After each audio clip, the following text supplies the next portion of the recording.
आज हम senior class से शुरू करते हैं ना। अभी सीनियर क्लास में हम पढ़ने जा रहे हैं अकाईद की सबक।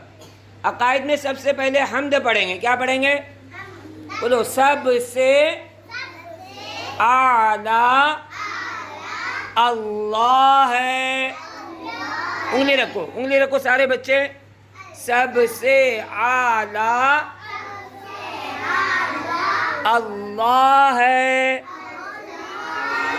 सबका मौला अल्लाह है। क्या बोलेंगे? सबसे आला अल्लाह है, सबका मौला अल्लाह है, सबको पैदा उसने किया। किसको पढ़ो? उधर देखो नीचे।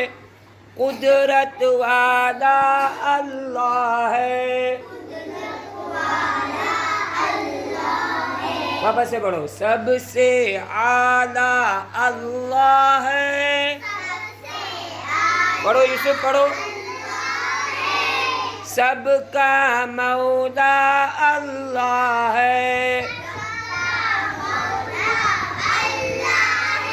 सबको पैदा उसने किया।